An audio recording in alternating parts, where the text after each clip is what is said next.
అయితే అతడు ఒప్పక, నా యజమానుడు తనకు కలిగినదంతయు నా చేతికి అప్పగించెను కదా, నా వశమున తన ఇంటిలో ఏమి ఉన్నదో అతడు ఎరుగడు, ఈ ఇంట్లో నాకంటే పైవాడు ఎవడునూ లేడు. నీవు అతని భార్యవైనందున నిన్ను తప్ప మరి దేనిని నాకు అప్పగింపక ఉండలేదు. కాబట్టి నేనెట్లు ఇంత ఘోరమైన దుష్కార్యము చేసి దేవునికి విరోధముగా పాపము కట్టుకొందునని తన యజమానుని భార్యతో ఎలా ఉన్నాడో చూడండి.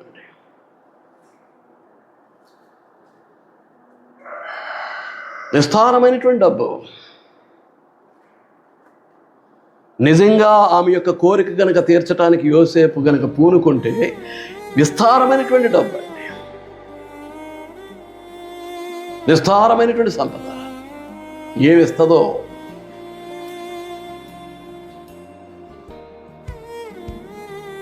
కానీ తన మనస్సాక్షి అతన్ని గద్దిస్తుంది.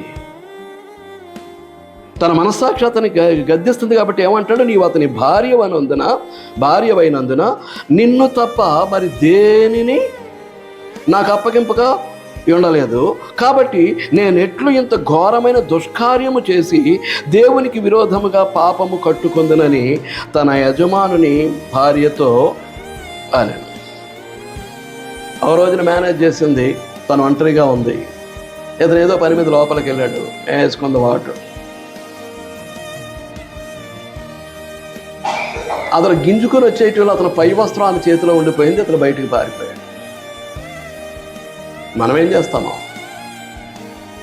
విస్తారమైనటువంటి ఆదాయం వస్తుంది అనేసరికి మనం ఏ స్థాయికి దిగజారుతామా, స్థిరంగా నిలబడతామా విశ్వాస భక్తి జీవితం?